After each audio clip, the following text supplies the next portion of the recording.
आज भारत में इतने घर हैं, हर घर में ठाकुर जी विराज रहे हैं। हर घर का व्यक्ति माला तो पहना ही देता है, अगरबत्ती तो घुमा ही देता, सेवा तो सभी कर रहे हैं, अपने स्तर की सब कर लेते हैं। पर भगवत सेवा, भक्त सेवा हर कोई नहीं कर पाता। वैष्णवों की सेवा हर कोई नहीं कर पाता। वैष्णव सेवा घर में प्रारंभ हो, चित्तमय भावना उत्पन्न हो कि वैष्णवों का खूब मंगल हो, खूब सेवा हो, तो समझो ये ठाकुर जी की प्राप्ति का, श्री जी की कृपा का प्रथम लक्षण। श्री जी ठाकुर जी कृपा कर रहे हैं, उसका द्वितीय जो भाव है वो क्या है? भगवत चर्चा के प्रति अनुराग। उसके अतिरिक्त कोई और चर्चा हो तो समय व्यर्थ जैसा अनुभव होना। कोई भगवत चर्चा ना कर रहा हो, सांसारिक चर्चाएं चल रही हो, तो वहां बैठ करके ऐसा भाव लगना कि हमारा समय निकल रहा है। हमें भगवत चर्चा श्रवण करनी है, कितनी देर हो सके ठाकुर जी की चर्चा श्रवण करें, ऐसी भावना बार बार हृदय में उत्पन्न होना, ये भगवत कृपा का दूसरा लक्षण। भगवत अंगीकार स्वीकार का तीसरा अभिप्राय है संग्रह की स्थिति खत्म हो जाना। संग्रह का मन नहीं करेगा, फिर कुछ भी अपने पास रखें ऐसी स्थिति नहीं रहेगी, जितना हो सके दे दें। कोई कुछ मांगे फिर दो, नहीं, जो अपने पास होगा फिर मन होगा ये भी इसको प्रदान करें। संग्रह का मन नहीं रहेगा, ऐसी स्थिति। भगवत स्वीकारीकरण का यह तीसरा लक्षण। और चौथा, देहाभिमान शून्य। देह का अभिमान शून्य हो जाएगा। करोगे कुछ, होगा कुछ। पांव धरोगे कहीं, जाएगा कहीं। पहनोगे कुछ, सोचा होगा ऐसे दिखेंगे, दिखोगे कुछ और। ये स्थितियां चार ऐसी हैं जो भगवत श्री जी ठाकुर जी की स्वीकृति का प्रमाण है। इनमें से कुछ हुआ हमारे संग? कुछ भी नहीं हुआ। तो निश्चित है कि अभी स्वीकारीकरण हुआ नहीं लाल जी का।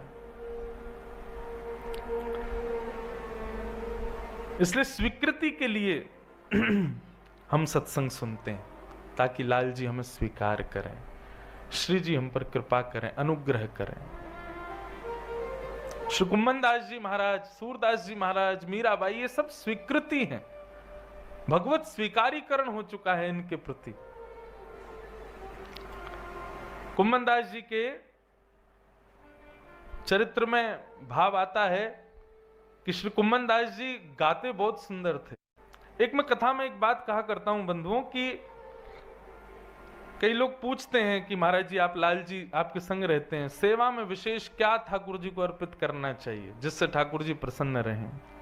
आप अपने गुणों को पहचानो, आपके पास कौन सा गुण है, और उसी गुण को भगवद निवेदित करके ठाकुर जी को दो, वो सबसे प्रिय। उसी के लिए ठाकुर जी आए हैं। अब आपके पास आए हैं, आपको खाना बनाना बहुत बढ़िया आता है, भोजन बहुत बढ़िया बनाते हो आप, तो ठाकुर जी इसी के लिए आए हैं। गजराज तारो तेने आवने को, जावने को, खावने पकावने को मीराबाई तारी है। नरसिंह मेहता को तारो वहीवार सवारने को, वेदन सुनावने को जयदेव तारो है। आप जिसको भी तारते हो ठाकुर जी निश्चित उसके गुण का भाव लेने के लिए आप उसके पास जाते हो, पर व्यक्ति अपने गुण से केवल समाज को प्रसन्न करने में लगा रहता है। सुंदरता है तो सुंदरता का श्रृंगार करेगा, किस लिए? सब प्रसन्न रहें, सबको अच्छा लगूं मैं।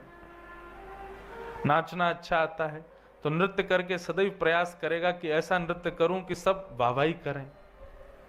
गाना बहुत अच्छा आता है तो फिर लोक रंजन और केवल अपनी पॉपुलैरिटी के लिए गाना प्रारंभ कर देता है। अपने गुण को ही ठाकुर जी को दो। ठाकुर जी आए इसीलिए आपके पास।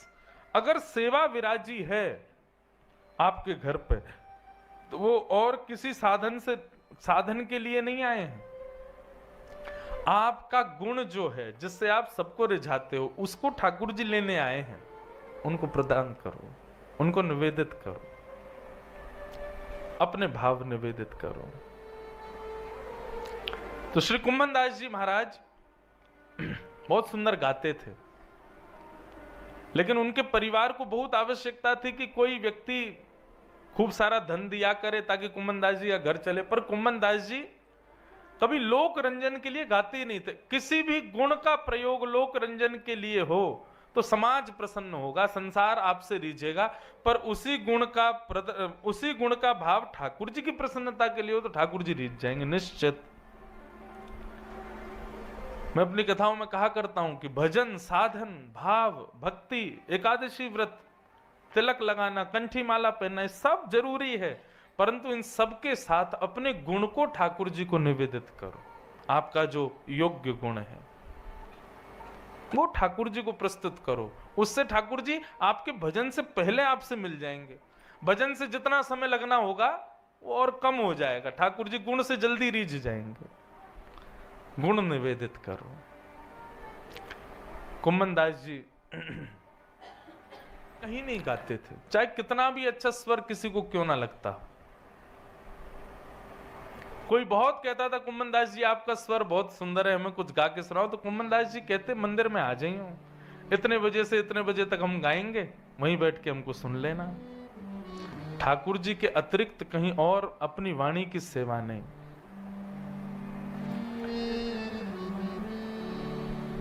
राजा ने बुलाया, अकबर ने बुलाया, बादशाहों ने बुलाया, लेकिन कहीं भी जाते ऐसा कुछ करके आ जाते कि दान दक्षिणा कुछ मिले ही ना। उनका स्वभाव ऐसा बन। घर परिवार के लोग कहते बोल कुम्भन दास जी कुछ तो किया करो जिससे घर भर में थोड़े पैसा आवे तुम्हारे। लेकिन कुम्भन दास जी की तो केवल चित्त वृत्ति एक ही थी कि श्याम सुंदर रीझ है बस, और भले ही चाहे ना रीझ, हमें उससे कोई चिंता नहीं।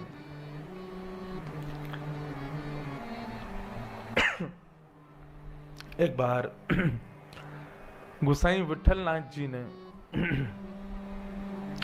कुम्भन दास जी को कुछ धन द्रव्य मिले, इसके लिए गुसाई जी ने प्रयास किया कि हम 2-4 वैष्णवों के घर जाएंगे, और जो गुरुजन आते हैं तो वैष्णव जन दक्षिणा देते हैं, और गुरु जी को भी देते हैं, संग में जो आया उसको भी देते हैं, कुम्भन दास जी को थोड़ी प्राप्ति हो जाएगी। तो इस प्रकार कुम्भन दास जी का घर थोड़ा चल जाएगा। कुम्भन दास जी को लेकर के गुसाई जी ने कुम्भन दास जी से कहा, बोले चलो कुम्भना हम तुमको लेकर के चल रहे हैं। बोले कहाँ? बोले कुछ वैष्णवों के यहाँ जाना है और 2-4 दिन में आ जाएंगे, सब वैष्णवों के यहाँ कुछ दिन भ्रमण करते हुए फिर आ जाएंगे। गुसाई जी की भावना तो ये थी कि वैष्णवों मैं सीधे सीधे कुछ दूंगा, कुम्भन दास स्वीकार नहीं करेगा, इसलिए अपने संग सेवा के भाव से ले जाऊं, वैष्णव कुछ प्रदान कर देंगे तो कुम्भन दास के घर में थोड़ी शांति हो जाएगी। परंतु बंधुओं, जिसका चित्त वृत्ति में ठाकुर जी विराज रहे हों उसको फिर कुछ और वस्तु की आवश्यकता नहीं। हमको कई बार वैष्णव भक्तों को देख के लगता है कि बेचारा बड़ा दीन है, बड़ा दुखी है, पर उसकी स्थिति में जब ठाकुर जी विराज गए तो उसको संसार की वस्तुओं की कोई आवश्यकता नहीं। गुसाई जी बोले चलो कुम्भन दास हमारे साथ, और कुम्भन दास जी बोले अब गुरु जी हैं, मना तो कर नहीं सकते, चलो। निकल गए। लेकिन जैसे ही गोवर्धन से दूर गए तो जो स्थिति श्री चतुर्भुज दास जी की हुई थी, और जब उन्होंने पद गाया गोवर्धन वासी सांवरे तुम बिन रहो न जाए, ठीक वैसी स्थिति यहां कुम्भन दास जी की। वहां भी कृष्ण विरह में उन्होंने ये पद गाया जिसको आज पूरा वैष्णव समाज गाता है और ठाकुर जी की प्राप्ति का अनुभव करता है। कुम्भन दास जी को जब विरह हुआ ठाकुर जी का, थोड़ी दूर ही गए थे गुरुदेव के साथ कि दूर जाती मूर्छित होकर कुम्भन दास जी गिर गए। गुसाई जी बोले अभी तो इतना समय ही नहीं हुआ, चलते फिरते कोई श्रम भी नहीं हुआ, धूप भी नहीं है, ये कुम्भन दास मूर्छित कैसे होगा? गोद में बिठाया, जल का छिड़काव किया, बोले कुम्भना कहाँ भय हो? होश में आए, और होश में आते ही नेत्रों के सामने गुसाई जी हैं। पर उठ करके बैठ गए और गिरिराज जी को दूर से देखने लगे और देखते देखते नेत्रों से अश्रु गिरने लगे और गोसाईं जी के सन्मुख गाने लगे, कितने दिन हुए जु गए बिन देखे। क्या गा रहे हैं? कितने दिन हुए जु गए बिन देखे। स्थिति सुनिए, 1 घंटा भी नहीं हुआ है अभी निकले हुए गोवर्धन से, श्री जी के चरणों से दूर हुए 1 घंटे का समय भी नहीं हुआ है, 1 घड़ी के आसपास समय निकला है। और यहां कुमनदास जी कह रहे हैं कितने दिन हुए जू गए बिन देखे। गोसाई जी नहीं समझे। गोसाई जी बोले शायद कोई नातेदार रिश्तेदार होगा, उसके लिए कह रहा होगा, बहुत दिन से नहीं देखा, अचानक स्मृति आ गई होगी। गोसाई जी बोले किसको नहीं देखा कुंभना? बोले तरुण किशोर रसिक नंद नंदन, तरुण किशोर रसिक नंद नंदन, कछुक उठत मुख रेखे। कछुक उठत मुख रेखे, कितने दिन हुए जु गए बिन देखे। कितने दिन है जु गए बिन देखे। मैं ये बात क्यों कह रहा हूं? हमको श्यामा श्याम की लीला सुननी है, हमको ठाकुर जी के मंगल चरित्र सुनने हैं। स्थिति है ऐसी हमारी। कुम्मनदास, सूरदास, मीराबाई जैसी स्थिति बन गई है हमारी? नहीं। और ऐसी स्थिति बन गई तो फिर कुछ और दिखेगा नहीं बंधुओं। ये आज का जो पूरा सत्र प्रथम दिन का रहा, मैंने विशेष रूप से कुम्मनदास जी या कुछ भक्तों को ही आगे रखा, केवल स्थिति बताने के लिए आपको, कि स्थिति जिनकी होती है उन्हीं को ही ब्रजरस प्राप्त है, सबको नहीं। हमारी भागवत कथाओं से ज्यादा लोग प्रार्थना करते हैं 3 दिवसीय 4 दिवसीय चर्चा के लिए, पर मैं अधिकार नहीं देता। क्यों? क्योंकि भागवत के माध्यम से जब तक अपनी स्थिति नहीं बनाओगे आप ऐसी, तब तक ब्रजरस केवल एक मनोरंजन बन जाएगा। ठाकुर जी ऐसे नाच रहे हैं, ऐसे लीला कर रहे हैं, किशोरी जी का श्रृंगार ऐसा, किशोरी जी की वस्त्र ऐसे, किशोरी जी ऐसे मटका भर रही हैं, फिर ये दान लीला, ये मान लीला, ये लीला। मुझे मन में ऐसा भाव आता है कि जब तक स्थिति नहीं बनी हो, इन लीलाओं का वाचन मनोरंजन नहीं होना चाहिए कि सुनने वाले को केवल ये लगा हाँ बहुत सुंदर लीला थी, आज तो आनंद आ गया, ठाकुर जी कैसे गोपी बन करके गए श्री जी के पास में। ये मनोरंजन नहीं। स्थिति है हमारी ऐसी नहीं। मैं आपको दोष नहीं दे रहा हूं, मैं खुद को भी दे रहा हूं, मेरी है ऐसी ना। हम 4 घंटे के लिए अपने लाल जी को कक्ष में अकेला छोड़ के कथा करने चले जाते हैं, लौट के आते हैं, तब मुझे भी लगता है कि हम 4 घंटे भी आपके बिना कैसे रह लेते हैं ठाकुर जी। हम रह लेते हैं इसलिए मतलब अभी स्थिति बनी नहीं हमारी, और स्थिति नहीं हुई तो फिर मैं कैसे उस रस का अधिकारी मान लूं स्वयं को। इसलिए इन चर्चाओं को वैष्णवों को पहले प्रणाम कर रहे हैं ताकि स्थिति हमको प्राप्त हो, थोड़ी ही बने तो सही। जहां 1 घड़ी से कम का समय भी कुम्मनदास जी को दिनों के समान लगता है। अरे कुम्मनदास जी को छोड़ो, गोपी गीत उठाओ, गोपियों को देखो, टूटे युगायते त्वाम पश्यताम। गोपियां क्या कहती हैं?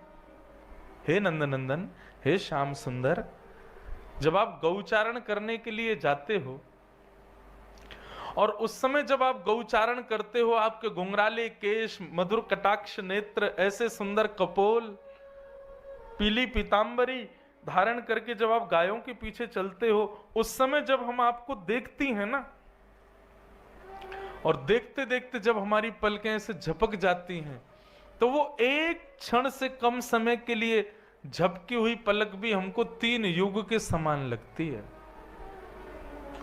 1 वर्ष, 10 वर्ष, 100 वर्ष, 1000 वर्ष नहीं, 1 युग मतलब लाखों वर्ष आ जाते हैं एक युग में। और गोपियां कहती हैं कि वो एक क्षण से कम समय के लिए झपकी हुई पलक भी हमको त्रुटिर युग आए थे। कितने युग निकल गए हो ऐसा लगता है नाथ। और आप हमको यहां बीच इस राजभूमि में छोड़ करके अंतर्ध्यान हो गए आप यहां से। हम कैसे जिएंगे? नेह किम वध, क्या ये हमारा वध नहीं कर रहे हो आप? हमारे पास है ऐसी स्थिति नहीं है।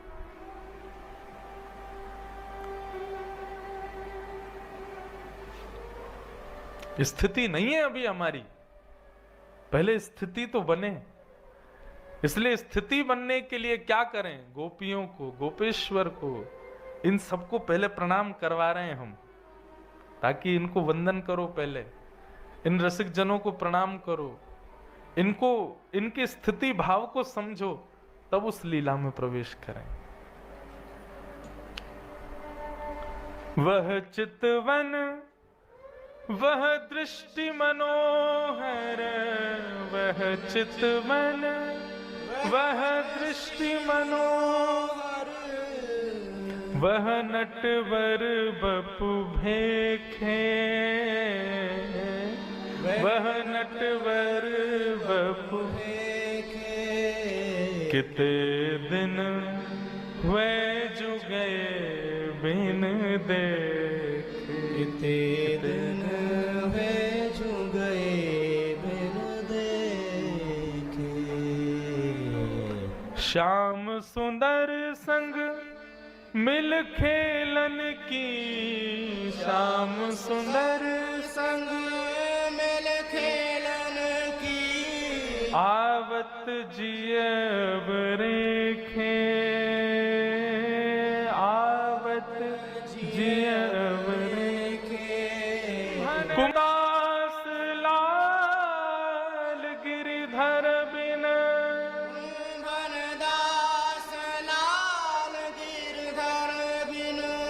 जीवन जन्म अलेखे, जीवन जन्म अब लेखे, किते दिन हुए जुगे बिन देखे, किते दिन हुए जुगे बिन देखे। कुम्मनदास जी सुबह उठ करके बैठे एक दिन, और जब कुम्मनदास जी अपना तिलक लगाते थे ना, तब गोद में ठाकुर जी आके बैठ जाते थे कुम्मनदास जी की, और थोड़ी पकड़ पकड़ कहते, हम बे ठीक लग रहा है, सही है, सीधो कर ले, हाँ लग गो तिलक तेरो। क्यों? कुम्मनदास जी घर में आरसी नहीं थी, शीशा नहीं था। कुम्मनदास जी के चरित्र में आता है कि कुम्मनदास जी एक कठौते में जल भर के छाया से तिलक करते थे। तो एक दिन ठाकुर जी प्रकट है गए, गोद में बैठ के बोले, कुम्मना तू तिलक लगा, मैं बताऊंगा सीधा लग रहा है कि नहीं। तो कुम्मनदास जी तिलक लगाते, ठाकुर जी थोड़ी पकड़ के बैठते, जैसे टेढ़ा लगता तो ठाकुर जी थोड़ी घुमा देते, बोले हाँ अब सीधा लग रहा है, यूं ही लगा ले, हाँ लगो बस बस बस है गए हो, नीचे तो घुमा ले, नीचे से घूम गया। तब कुम्मनदास जी ने एक पद गाया, तू है सखी, हम गाते हैं कथा में, बड़ भाग बड़ी गोपाल तेरे घर आवत। आए हमारे घर। जो भी वैष्णव तिलक धारण करते हैं बिना आरसी के नहीं कर सकते, पर हमारी भक्ति ऐसी कुम्मनदास जैसी है कि गोद में बैठे लालजी, लालजी बता मैं हाँ सीधो लगो कि नहीं टेढ़ो लग रहा है। अरे कुंभना ने ठीक कर ले, ने केशन को सवार ले, ए यार बगलबंदी ने ठीक ते बांधे कर, ऐसे गुडोले करे बाबड़ों से बन के हैं। ऐसे ध्यान ठाकुर जी रखते कुम्मनदास जी का। और दुनिया को, गांव को, पूरे गोवर्धन को लगता है कुम्मनदास बेचारा कितना निर्धन, पर कुम्मनदास को कैसे रोज पहनूं, ठाकुर जी आके अपने हाथन से झाड़ दें, ए कुम्मना यार ठीक कर ले, चल या धोती को पीछे साफ कर, ऐसे चले कर, ऐसे घूमे कर, ऐसे कुम्मनदास। ऐसी स्थिति है हमारी बंधु। हम कह रहे हैं ऐसी स्थिति कभी नहीं बन सकती, पर इस स्थिति का आसपास भी प्रवेश मिल जाए तो समझना हमारा जीवन सार्थक। हमारे ब्रज के रसिक जन कहते हैं कि हम जितनी देर ठाकुर जी को याद कर रहे हैं या ठाकुर जी के विषय में सुन रहे हैं या भगवत वैष्णवों की वार्ता सुन रहे हैं, हम उतनी देर ही जीवित हैं। बाकी के समय तो हम मरे हुए हैं, हम जीवित थोड़े हैं। आप जितनी देर से कथा शुरू हुई 3 सवा 3 बजे से, तब से ही जीवित हो आप, और जब तक कथा चल रही तब तक जीवित हो। बाकी समय पे तो यही मानो केवल शरीर हमारा चल रहा है, काम आदि केवल व्यवहार मात्र हो रहा है। यही जीवित अवस्था है जितनी देर हरि चर्चा हो रही है। कुमनदास जी गोद में ठाकुर जी बैठे, सोई राजा आ गया उनके कक्ष में। उस राजा के आते ही ठाकुर जी अंतर ध्यान हो गए। ठाकुर जी के अंतर ध्यान होते ही राजा ने प्रणाम किया। जय हो कुमनदास जी, आपकी बड़ी प्रशंसा सुनी, आपके भक्ति की प्रशंसा तो दसों दिशाओं में फैली हुई है। महाराज जी आपको मैं वंदन करता हूं, प्रणाम करता हूं। एक छत्र सम्राट आकर के कुमनदास जी के चरणों में प्रणाम कर रहा है, और कुमनदास जी यूं कह रहे हैं, अभी यहीं तो बैठे, कछु कह रहे, पता ना कहां चले गए, कहां चले गए, ऊपर भी नहीं दिख रहे। अरे बाहर दिखेगा तो है। बोले कौन? अरे ब्रज में कौन है? एक ही श्याम सुंदर है, वो दिखो का बाहर। राजा तो बोले मैं क्या बोलूं अब, लेकिन स्थिति कौन जाने की कुमनदास की गोद में ठाकुर जी लीला कर रहे थे। ऐसी स्थिति श्री कुमनदास जी की। तो बंधुओं, लाडली जी की, लाल जी की कृपा का पहले आस्वादन भक्तों के भाव से हो। इसलिए हमने अभी एक और नियम दिया है कि कई लोग कहते भक्ति पथ पे चलने क्या करें। मैंने कहा भाई एक भक्त की कथा रोज पढ़ो, रोज सुनो। रात्रि में छोटे छोटे बच्चों को कहानी बना करके भक्त चरित्र सुना, क्योंकि जब तक वैष्णव भक्तों के चरित्र जीवन में नहीं आएंगे तब तक आप भगवत आराधन में निपुणता प्राप्त नहीं कर पाओगे। श्री जी की, लाल जी की कृपा का अनुगामन करना है तो पहले भक्त चरित्रों को सुनना पड़ेगा, वैष्णव चरित्रों को सुनना पड़ेगा। तो ऐसे श्री कुमनदास जी, ऐसे श्री रायमल जी, ऐसे श्री हरिराम व्यास जी, और किनको याद किया हमने आज? 3 ही याद भय, रायमल जी, कुमनदास जी और हरिराम व्यास। और इन सबके अधिष्ठाता आपके काशी विश्वनाथ। ये सब रसिक निर्माता हैं श्री काशी विश्वनाथ जी। तो रसिकों का निर्माण श्री विश्वनाथ भगवान से होता है। तो ऐसे श्री जी के सुंदर चरित्र हम आप सब लोग सुन रहे हैं। श्री जी के चरित्र तो अभी प्रारंभ नहीं हुए, भक्त चरित्र ही चल रहा है अभी। तो श्री जी के रस में यही श्री जी रस है बंधु। मैंने कहा ना पर्याय है। लाल जी की कलयुग की लीला भक्त चरित्र हैं, द्वापर और अंतरंग लीलाएं जो हैं वो उनके नित्य लीला चरित्र है। तो उसमें भी प्रवेश करेंगे, पर पहले वैष्णवों को प्रणाम हो जाए। एक वृंदावन रसामृत पद है। अभी 2 दिन और कल और परसों की कथा है, तो कल ऐसी व्यवस्था हो जाएगी तो ठीक है कि सबको एक प्राप्त हो जाएगी उसकी प्रति, ताकि आप सब लोग भी उस पद को गा सको साथ में। हमारे वृंदावन बंधुओं 7 ठाकुर हैं। और कौन कौन से 7 ठाकुर हैं? गोविंद देव जी, मदन मोहन जी, गोपीनाथ जी, राधा रमण जी, राधा वल्लभ जी, युगल किशोर जी और बिहारी जी। ये 7 प्रमुख ठाकुर हैं वृंदावन के। अच्छा, एक बात, एक मन में भाव आता है, एक कथा और करेंगे हम कभी, इन 7 ठाकुरों के प्रादुर्भाव की कथा, और इनको जिन जिन आचार्यों ने प्रकट किया, जैसे कि श्री गोविंद देव जी को रूप गोस्वामी जी ने, मदन मोहन जी को सनातन गोस्वामी जी ने, गोपीनाथ जी को मधु पंडित मधुसूदन उन्होंने प्रकट किया। ऐसे 7 ठाकुरों के प्रादुर्भाव की भी कथा है, कैसे प्रकट हुए। अच्छा बंधुओं, ये 7 ठाकुर जो हैं इनको किसी मूर्तिकार ने नहीं बनाया। हाँ, एक मूर्तिकार ने बनाया इन 7 को, हमारी श्री जी ने। ये श्री जी के हृदय के ठाकुर जी हैं, सातों हमारे ब्रज के। श्री जी के हृदय में ही इनका निर्माण हुआ है और ये वहीं से वैष्णवों के द्वारा प्रकट किए गए हैं। परंतु 3 ठाकुरों की प्रमुख हमारे यहाँ कथा बताई जाती है, श्री गोविंद देव जी, मदन मोहन जी और गोपीनाथ जी। इन तीनों का निर्माण भगवान के परपौत्र वज्रनाभ ने करवाया। और कैसे करवाया? जिस शिला पर ठाकुर जी का जन्म हुआ मथुरा में कंस के यहाँ, उसी शिला से इनका निर्माण हुआ। मतलब कंस के कारागृह में देवकी मैया ने जिस शिला पर ठाकुर जी को जन्म दिया, उसी शिला से तीनों ठाकुर प्रकट हुए। इनका निर्माण करवाया किसने? वज्रनाभ, भगवान के परपौत्र ने। फिर कालांतर में ये वृंदावन में विराजमान हो गए भीतर। फिर जब अभी कुछ वर्षों पहले भक्त शतक आया, उस समय भक्ति भक्त हुए पूरे विश्व में, तभी हमारे यहाँ श्री हरिदास जी महाराज, हितरवंश महाप्रभु, गोपाल भट्ट गोस्वामी, मीराबाई आदि ये सब उसी समय में हुए। 100 साल तक केवल भक्त हुए थे। उस समय में इन ठाकुरों को अपने भक्ति भजन से पुनर्प्रकट किया वैष्णवों ने।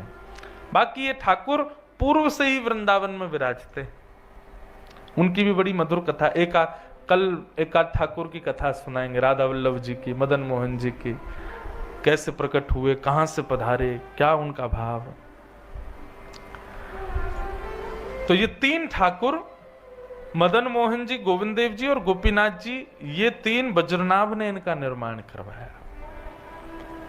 कहते हैं श्री गोविंद देव जी जो हैं जयपुर में विराजमान, इनका निर्माण जब हुआ तो भगवान की 16,000 पटरानियों ने जब इनको देखा, घूंघट कर लिया और घूंघट करके बोली, ये तो बिल्कुल श्याम सुंदर ही हैं, ये तो बिल्कुल उनके जैसे ही हैं। तो ऐसे गोविंद देव, गोपीनाथ, मदन मोहन, ये 3 तो राजस्थान में विराज रहे हैं, एक पन्ना में है युगल किशोर जी, और 3 वृंदावन में, राधा रमण, राधा वल्लभ और बिहारी जी। इन 7 ठाकुरों को हमारे ब्रज के सप्त निधि कहा जाता है। इन सप्त निधियों को प्रणाम करेंगे हम 3 दिन तक रोज। सब लोग मेरे साथ गाना।